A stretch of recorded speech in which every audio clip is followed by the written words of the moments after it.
I'm Marci Burdick, and I'm so pleased to be able to talk today to Delta David Gier, maestro of the South Dakota Symphony Orchestra and Hall of Fame inductee in 2020.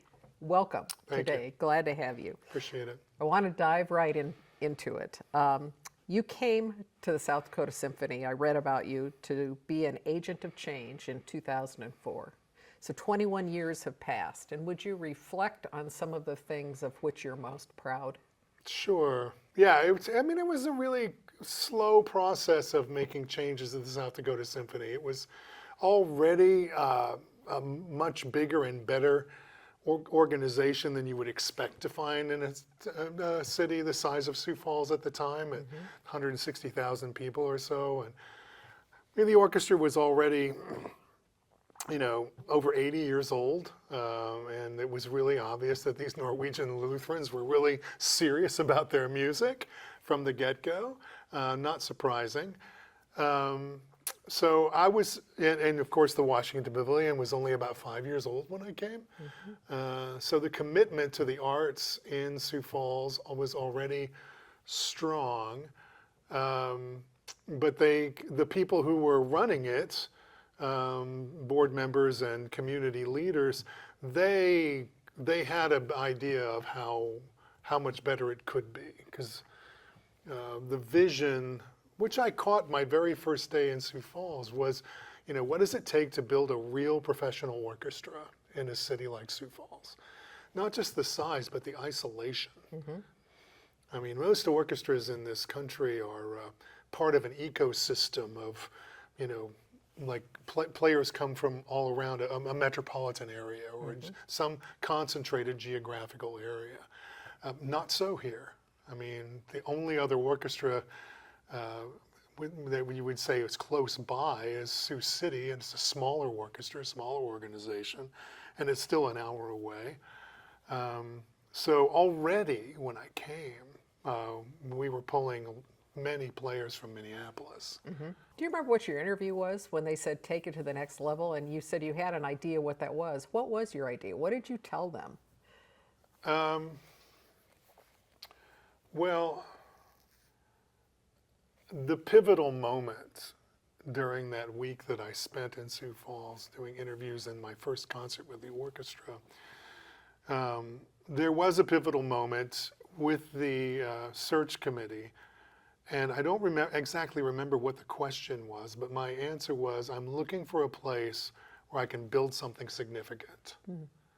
And that really resonated with them because it spoke to mission rather than just, building career or something, And so yeah, that was the moment, I would say. But the vision that I caught at Mary Somerville's house the first day that I came to Sioux Falls was this idea of, these are the people that were sitting around this dinner, past presidents of the symphony, going back to even to the 60s, some of these people. And they were the ones that imagined, what this orchestra could be.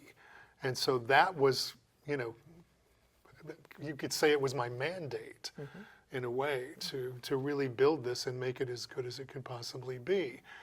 But when you're talking to people about going to the next level, immediately the bar was raised in terms of expectations of what the musicians would have, their preparedness of the level of their playing and so on and so forth.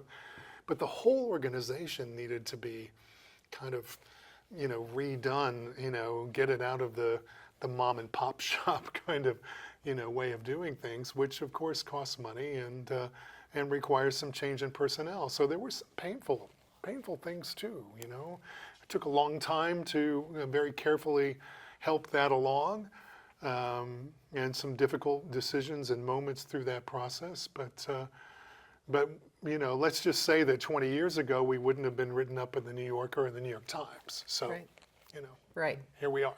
So we're 21 years later, and answer this question as if people watching this don't know anything about the South Dakota Symphony. In that 21 years, what have you built? How did the vision come to life? Tell us about a few things. Well, because there are many, I know. Well, I guess at the center of it was my conviction that an orchestra should serve its unique community uniquely. And I guess you could say that about any arts organization, any nonprofit, which requires getting to know your community really well and seeing what the needs are and what the opportunities are, and being willing to adapt once you learn what those needs and opportunities are. And, you know, probably the most significant or obvious ones of those is our Lakota Music Project, which is uniquely South Dakota. But before we get into that, I would say that one of the things that I brought with me was also a conviction about contemporary music, living composers, that all of us as musicians, as orchestra directors around the country, needed to be part of, like, you know, growing the art form, the future of the art form. So I built a series around the Pulitzer Prize when I first came, and that was considered quite unique. Actually, the Wall Street Journal, you know, the first year that we did it, they said this is unprecedented programming innovation. And it was putting, you know, a Pulitzer Prize winner on every single concert for the first 3 seasons I was here. And so basically, you know, you're taking an audience that's not used to hearing new music and giving them the opportunity to get to know the best living composers that are out there. And we would have the reigning Pulitzer Prize winner come every year, and we'd play their piece, and they'd, you know, talk about their piece from the stage, and they'd work with the orchestra on it. And it was just a very rich experience. But I also just knew that it was going to catch national attention. I mean, nobody's going to care if you're playing Beethoven and Brahms out on the prairie. Because a lot of people play Beethoven, Everybody Brahms, and does do it well. Everybody does it, Yeah, you know. But back then, you know, there was concern about how do you play contemporary music for audiences that don't understand. Well, talk about, you're not just the musical director, you are the leader of the organization. So organizationally, bringing in that kind of change and those kind of ideas, talk a little bit about your process and how that worked, and well, so this was the my hits and misses. Yeah. Well, so I mean, you could say that it was both a hit and a miss from the very beginning. The contemporary music part of it, because you know, not everybody was happy about it. You know, we had a lot of audience members that knew exactly what they wanted in a concert, and it did not include this new stuff. So, but you also had a lot of new people who were not familiar with symphonic music, for whom it sounded like a film score, and they wanted more of it. So, you know, you're balancing this, but. Yeah, I mean, I was the only one driving it at that point. And I did run into some trouble with administration and board when they started getting some flack from audience members and donors about this. And I mean, I had my idea and my vision, which I was trying to communicate, but my mistake was thinking I could just do it by myself. And had some advice from actually the head of the Los Angeles Philharmonic. We'd worked together in New York before that, and we talked it through, and he said, David, he said, your programming is really excellent, but if you don't have your board and staff on board, you know, you're on a sinking ship. So here's how you do it. So he sort of coached me through it. So that was, I would call it a mistake, but that was a lesson learned from. Indeed. Yeah, and I like to underscore that, because we always want to use this program, particularly with young people, and who think, those of you who are in this program in the Hall of Fame, walk on water. You've never had a, you know, you've never had a misstep. You've never. So that's an interesting story that you would tell it. But I'd like to go back to Lakota Music Project, because you referenced it. I am familiar with the Lakota Music Project, but other people who watch this may not be. Talk a little bit about it, its genesis, and where it is today. So I found myself at a reception, actually for the American Cancer Society, like within the first few months of getting on the job. And I'm talking with this young African-American woman, and it turns out that she's in charge of the Martin Luther King Day activities in Sioux Falls. And I suggested that we do something together, because a lot of orchestras have MLK concerts, and, you know, African-American artists and composers and yada, yada, yada. And she's smiling, she's nodding. She said, David, I'm a black woman living in Sioux Falls. I don't have the kinds of issues that you think I have. If you want to talk about racial prejudice in South Dakota, it's Native American. and my jaw hit the floor. After 20 years of living in New York, it was like, are you kidding me? What did these people ever do to you that you need to be prejudiced against them? And I had yet, at that point, I had yet to visit a reservation. It's just the first few months I was here. And, you know, that was just my wake-up call. So, you know, what do you do with that? We held a lunch at the end of my first season. So we're talking, you know, like May of 2005. And it was a lunch for Lakota, Dakota leaders in Sioux Falls and around Sioux Falls. And I don't know, probably about 20 people.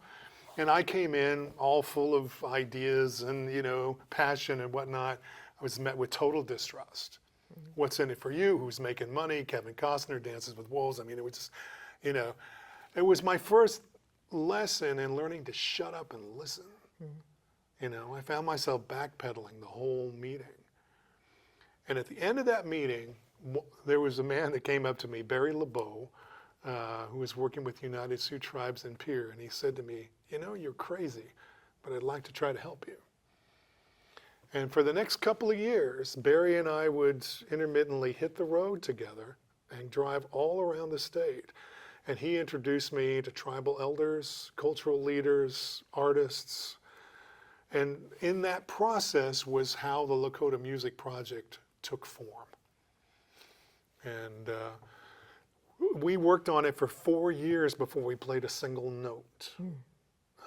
But the secret to the success of Lakota Music Project is that we built it together.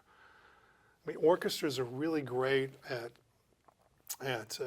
you know, coming up with ideas for programming and executing that. But the last thing people on a reservation needs is for us to show up and play for them and say, here, this music's good for you to hear. Like, and I knew that, so we didn't even go down that road. But in 2009, you know, exactly 4 years later, was when we had the first tour side by side, our musicians with the New Porcupine Singers, and we traveled across the southern part of the state and played in cities and on reservations. And because of the groundwork that we'd laid in the previous 4 years, it was a huge success. We were actually created a program side by side, playing music back and forth for each other with the drumming group and the orchestra, and then 2 new pieces that were written for us to play together, which was, these art forms don't go together very easily, you know, because we make music totally differently from each other. But we had people that knew what they were doing in terms of creating, you know, musics that both of us could participate in. And it resonated with people on gymnasium floors in Rosebud and Pine Ridge. It also resonated with people in Sioux Falls and Rapid. You know, everybody learned something. So I'm going to ask you a question. This is out of my own ignorance. When it started, was it traditional Lakota and Dakota players coming together with your symphony? Yes. And then it grew out of that to involvement of younger people and teaching them? Yeah, that's actually a separate program. Okay. It's an ancillary program. All right, great. Yeah. Well, So you can get us to that point. yeah, then, sure, but very. There was a pivotal moment in this development of this program, a snowy evening on Pine Ridge, in Pine Ridge town, at the Boys and Girls Club.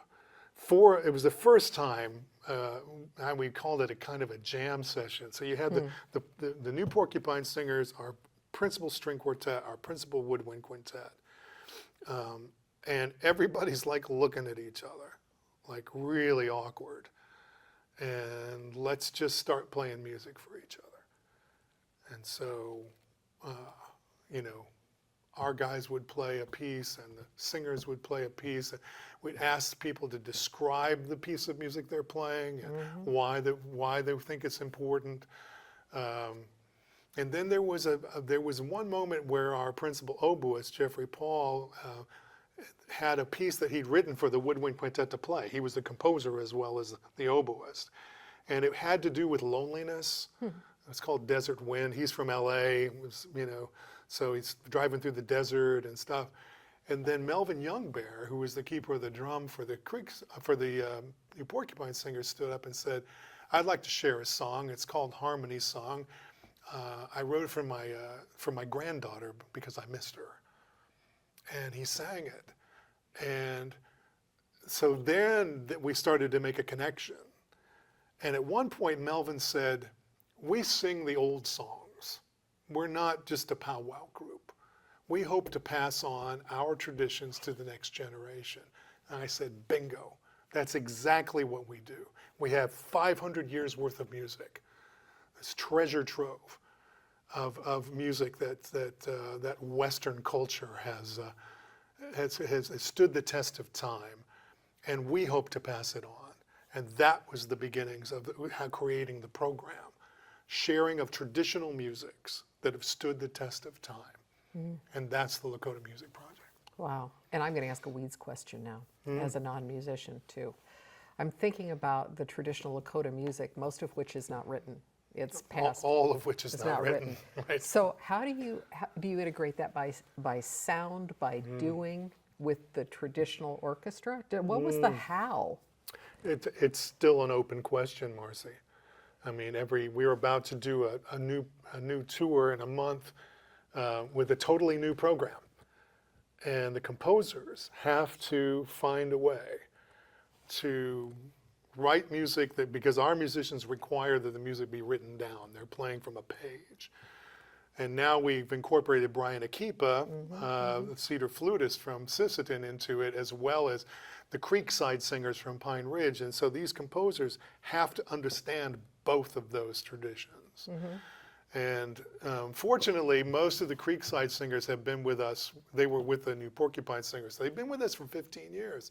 Brian also, you know, so we figured out a way to work. But for them, it's all by ear.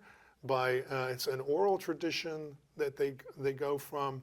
And so they come in prepared with what they do. We come in prepared with what we do. And we sort of grope our way. So Brian doesn't play in a fixed tempo, so we have to, find a way to work with that. The singers in a drumming group don't sing on a fixed pitch, which is even more challenging. Yeah. Because they can they match pitch with each other all the time, because the way a Lakota song is structured, you have what they call a lead and a second. So the leader will, kind of toss up an opening phrase that is then repeated by the whole group, lead and second. And so the singers match his pitch, but they're not used to listening to an oboe or a violin and matching that pitch. Right. So this is part of the groping process, And I can tell you, the goodwill that exists when these musicians on both sides of the equation get together is palpable. There are tears, not out of frustration, but out of the joy of seeing everybody care so much and realizing this is so important. Now, the last thing I'll say about this project is that we used to talk about it in terms of addressing racial prejudice. We don't talk about it that way anymore. Now, it's a demonstration of friendship. Because we've been on the road for 16 years together now. We slept in bad hotels, eaten bad food. We've been taking it to Washington, D.C. Like, we're friends. So how many white people in South Dakota can say that they're friends with people who live on a reservation and grew up there, right? And this is the key. Friendship is the key. Building understanding by whatever means, but we're using music. We're sharing music and creating new sounds together in order that we can bring other people in to experience the friendship and hopefully catch a vision for, actually, the new tour that we're doing next month is called Shared Vision. And this is the idea. We all hope that we're going to be able to demonstrate to everybody, red people, white people, everybody in between, what it looks like to get to that next level in our relationship. It's so inspiring when you talk about that program and the impact in South Dakota, but I wonder if you would describe what the impact is like when you've taken it to Washington, D.C. and places like that for urban audiences who maybe don't have the backstory and the history with South Dakota Native white relations? Well, I mean, the only experience we have with that so far is at the Museum of the American Indian and at the National Cathedral in Washington. And the people who come to that, they're really interested in what you're doing, right? So I can only answer that part of the question. What it would be like for an urban audience that is not really interested in this kind of niche idea, I'm not sure. I mean, I'm pretty sure people would be moved by it, but I don't have the experience of it. But I can tell you that when we played in the museum, we played in this open area, the entryway, and which has like a spiral staircase going up, and there were 700 people in that space. People like hanging over the balcony, all the 4 floors up, and it was fantastic. You know, it was just really so encouraging to see it touching so many people. It just gives me chills. Yeah, me too. I want to broaden out a little bit. And, you know, the wonder of the internet means that music is everywhere, at everyone's fingertips. But like everything with the internet, there are challenges with that. Maybe people going down their personal rabbit hole of what they like and not expanding because they choose not to. Right. Would you talk a little bit, I'm sure you've thought about this, opportunities and challenges for the symphony as it relates to younger generations and the proliferation of music? Well, it's super challenging for any classical musicians. I mean, it wasn't that long ago where people understood the importance of classical music and fine art and literature. It's been, during my entire lifetime, it's been stripped out of public education. To the place where music education in schools now is basically extracurricular activity. They're not actually teaching kids music. I call it press and play. They're teaching kids how to play an instrument. They're choosing music that kids, you know, relate to very easily. They're not actually, you know, I'm not saying there's no value in that.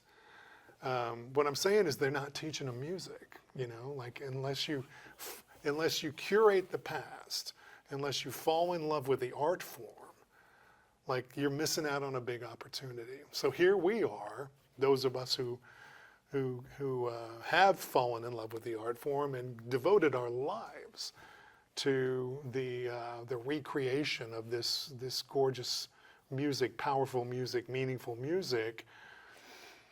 And we're doing it in the midst of a culture that doesn't really understand why we do what we do.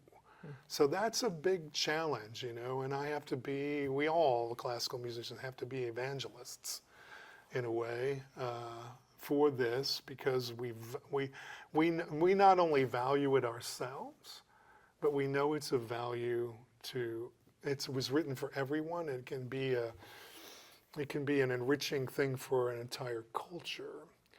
So, you know, like, people look at it from the outside who have no familiarity with it, and they say, oh, that's another entertainment option for people who like that kind of music. Of course, we don't look at it that way at all. If that were the case, it shouldn't even exist, because you can't justify paying 80 musicians to sit on a stage and, you know, create this music. So we're constantly in an educational posture, you know, not didactic in the sense of trying to, you know, really convert people to it, but just you know, it's a passion of mine that people understand why we do what we do. They understand the music. And so it's not uncommon for me to speak during concerts, particularly for music that's less familiar. But it's really important that the music that we play is a good mix of the music that's, you know, people have loved for centuries, the Beethoven and the Brahms, and the new stuff, and then things that are, you know, specifically for us, like Lakota Music Project music, Actually, Lakota Music Project has grown to a bigger program we call Bridging Cultures. And so we've made music in partnership with South Asian, Chinese, Hispanic, these different communities within our community. And it's not just playing music on the stage, it's actually having a guest artist or composer that spends days inside of that community, and we providing tickets for that community to come to our concerts. And so again, the enrichment of that. And the fact is that our music, I say our music, we call classical music, yeah, it was very European at the beginning, but now there are composers writing classical music in every country, in every culture, and incorporating every musical language. So it is that universal language. Well, it's obvious the passion that you bring into it. What a great advocate you are for the art form. But I want to talk about your journey. You come from a long line of academics. What was your path to music? Well, my parents were both amateur musicians. My mother loved to sing, not well. My father played half a dozen instruments pretty badly, but they loved music. And my father was a biochemistry professor. And, you know, my mother drove it mostly. She had me in music kindergarten when I was 3 years old. Oh, wow. You know, and singing in children's choirs when I was 4. So she saw you had a particular talent, or some Uh, talent? You know, we actually have never talked about that, whether she saw a talent in me or just that she knew that it was an important thing to cultivate. And you know, there was always recordings of music playing in the home, and my dad would get done with a day of teaching. He'd come home, sit at the piano and play piano, and he had no sense of rhythm at all. But he loved it, you know, and this was kind of the point. So yeah, so I grew up in that atmosphere, and then you know, in high school, I actually went to Interlochen, which is a summer camp, music, just solely for music in northern Michigan, and then from there went to other festivals like Aspen and Tanglewood, and these were pivotal for me. And God gave me a chance to be totally immersed with other musicians, students that were you know, interested in music in the same way that I was. And then, of course, I went on to study music in college and through graduate school. And yeah, and from there, it's I apprenticed with the Philadelphia Orchestra for a year. Then I moved to New York City and waited tables and went to New York Philharmonic rehearsals every morning, but scraped by two-bedroom apartment with 3, sometimes 4 other people.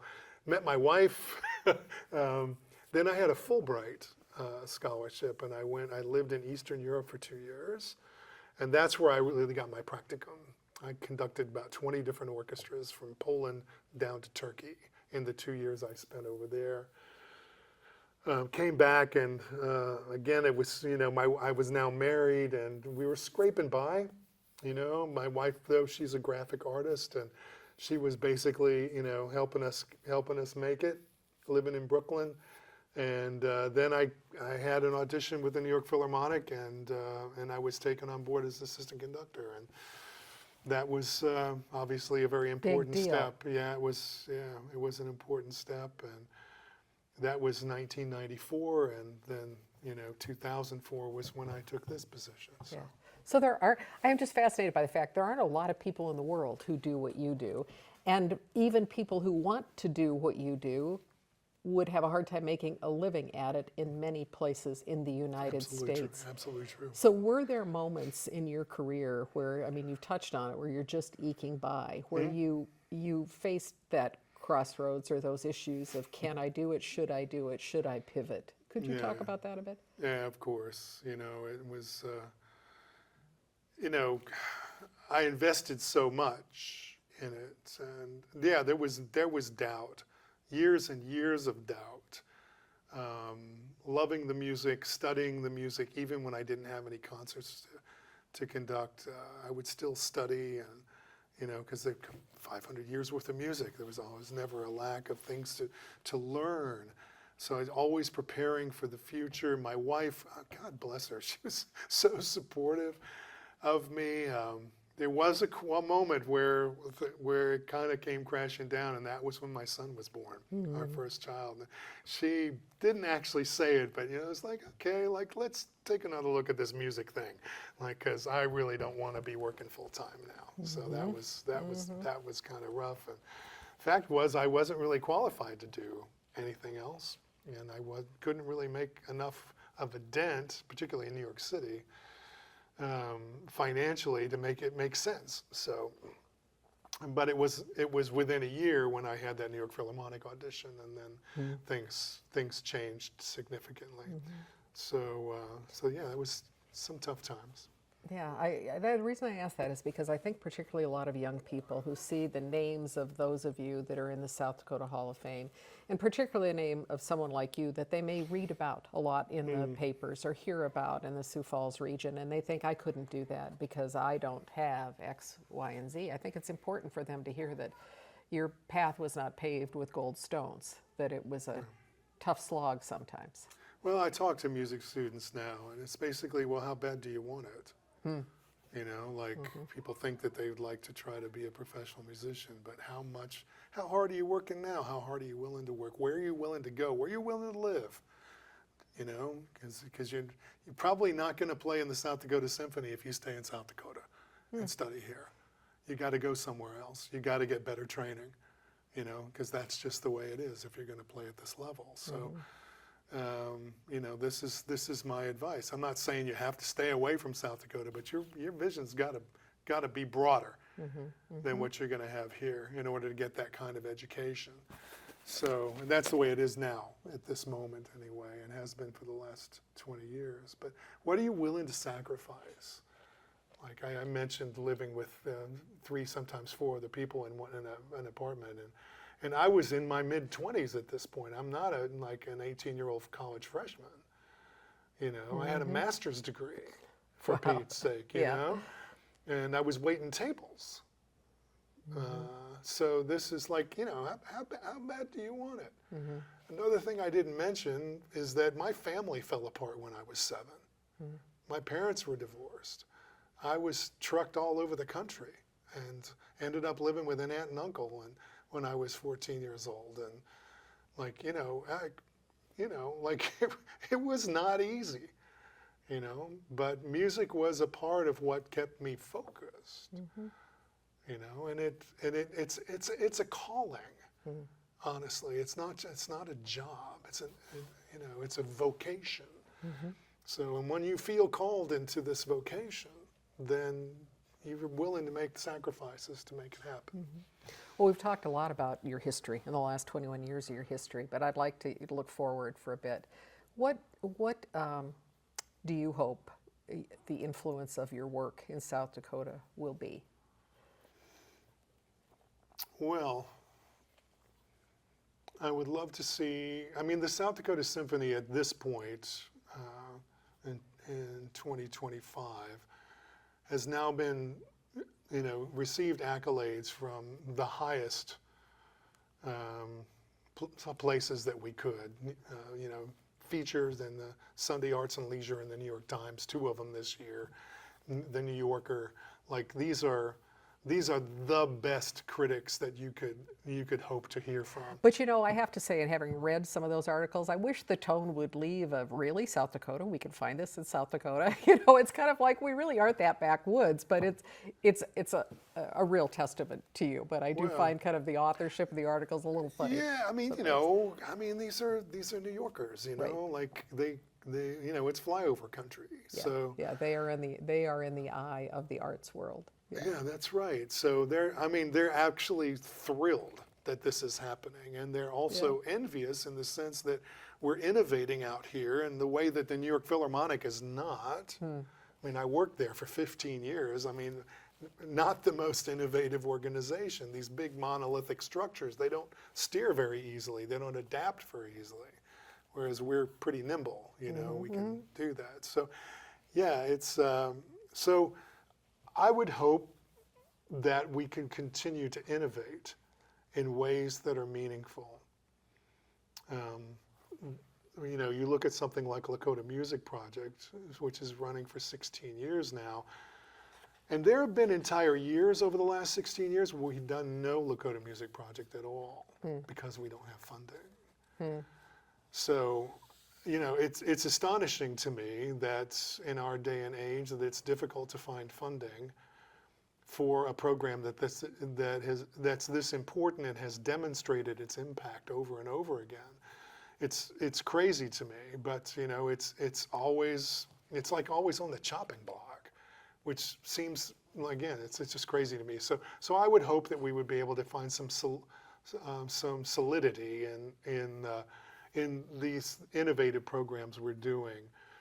I think we have a good staff, we have a good orchestra, our board is strong, but we're all strong for where we are right now.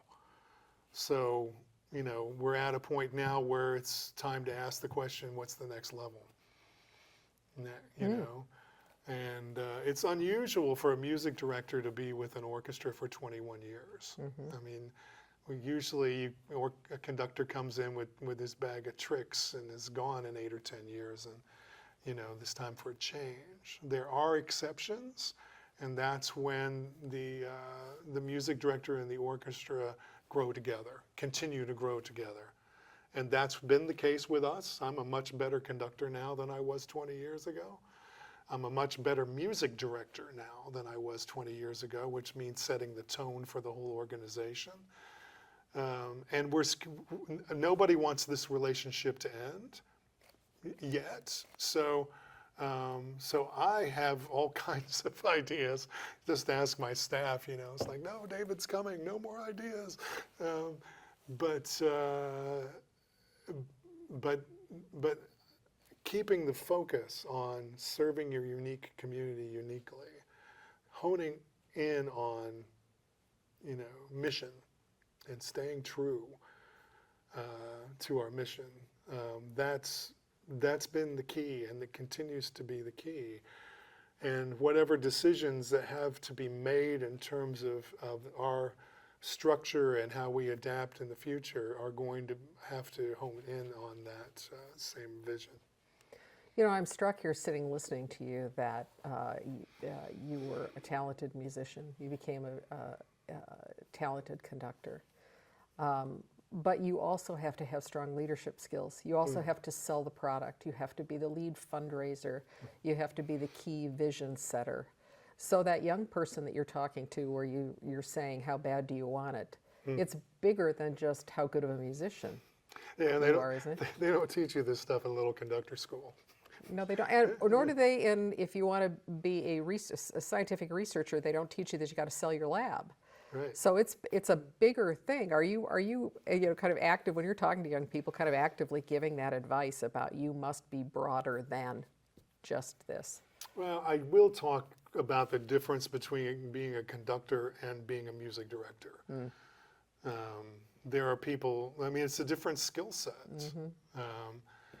Like, you know, setting the vision, seeing the future, fundraising, all those things come into that. So you learn that. I mean, I suppose you could take some courses on it or have a seminar on it, but really, you know, that's kind of boots on the ground experience, and your willingness to adapt, to learn, to always be learning about how to adapt. And you know, you're meeting new people all the time, and you're well, you should be out there meeting new people all the time and developing relationships. And what I found, though, is that if you are focused on your mission and you can communicate it, that people get excited about it. They'll follow you. You know, it's something that you can develop, and maybe it's not wrong to totally focus on just being a good musician and good conductor to start with, and then learn, you know, get thrown into the fray and learn as you go. That's because the skill set is so unique and so focused and requires such a high level of musicianship that this other stuff can be pretty distracting. And what happens, you know, in our field, I do talk to young musicians about this, is that musicians will go into administration. And that people, growing up playing music and loving music, people don't think about the fact that there are all kinds of ways to make a living in the arts this way. Our own executive director, Jennifer Tysinger, adore that woman. But you know, she was an oboist. She has 2 degrees in oboe from the top conservatories in the country, and she was out there, you know, hammering away at her career as an oboist. And then somebody, I forget exactly what it was, but she caught a glimpse of administration. She's like, wait a minute, you can do that? You can make a living helping this whole thing to happen and putting it all on stage? You know, sign me up, I'm there. You know, it's not for everybody, but you know, there are a lot of people who are just like, yeah, I'm just excited to be part of the process, you know, and help it to happen. When you look back at your career and your life, what would you do differently, if anything? Oh, Marci, how long you want to sit here today? You know, I'm just thankful. I'm really thankful for, you know, for the way that's, frankly, for the way that God has led me all the way through my entire life, through really, really challenging circumstances, and to have a partner in my wife. I mean, people ask me, you know, what would you do? I mean, honestly, I would probably be in ministry if I weren't doing this. That would be my other, and you know, again, it's a calling, it's a vocation, it's not a career choice, you know, it's, so, and I do work in ministry, honestly. It's a whole other half of my life that I do. So yeah, I mean, there are career steps within my own development that I might have done differently, might have been a little bolder. I didn't have much confidence when I first moved to New York, for example. I mean, I could tell you story after story after story of meeting with conductors and getting advice in that, but you know, perhaps I could have been, you know, a little bolder, but it might have led me away from where I am now. And while I couldn't put South Dakota on a map before I came here, and wouldn't have imagined a place like this to be exactly what I was looking for, to build something significant. You know, again, I just say, I tease about it all the time, these Norwegian Lutherans, man, they've had, you know, for you know, 130 however many years now, and this, of course, is not just Norwegian Lutherans, it's the whole community, but there's an ethos in this community. There's a center, a focus to Sioux Falls, where I live, that, you know, people want to do important things, meaningful things, and they'll support you if you can make a case for it, you know. They're frustratingly responsible. Like, you know, like, it just takes forever. But they'll do it if you have a good idea. They'll follow you. So that's been a great thing. And I have colleagues all over the country that are so envious of what we've built here. They're not musically doing the things that we're doing. They're not innovating the way that we are because they can't. They don't have the support of the community and the administration and the board, the way that I have it here, the way that we've built it here. And so I know I'm in the right place. There's no question about that. You know, would I have liked to have been in a bigger market? I mean, I have 7 classical concerts and then these ancillary programs. Oh my God, I keep thinking, well, what could I do if I had 20 or 30? How many composers could I commission and young artists could I help along? What other bigger programs could I? But, you know, if I went to Phoenix or somewhere else like that, I wouldn't find the openness that I found here in South Dakota.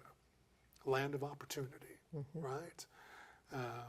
But it begins with this ethos, this openness, open-heartedness, not just open-mindedness, but open-heartedness of the people that want to do things that are meaningful and important. And so here I am. I'm glad to be here.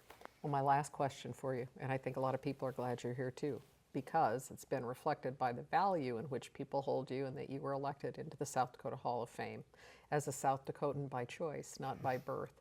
What does it mean to you to be in the South Dakota Hall of Fame? Oh, it's just a huge honor. I mean, when it first came up, you know, we have a board member whom you know very well, Lauren Cheddar, who just, you know, he told me about it once. I'm like, what? You know, but of course I rubbed shoulders with people in the Hall of Fame for the whole time I've been here.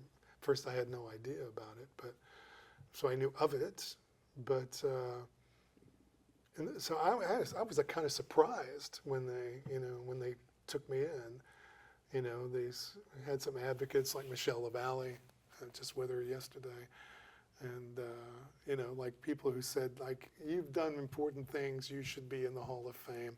People need to know more about what you've done. And, you know, I love the fact that that's, you know, sort of at the, again, core to mission, it's educational. It's about investing in the future and young people and inspiring them to do things in this land of opportunity. Well, I think your story is one I am so glad is in the Hall of Fame, because I believe it will inspire generations for a long time to come. And thank you for all you do in South Dakota, and thank you for this conversation today. Thank you, Marci. It's a I joy. appreciate it. Yeah. Okay, thanks.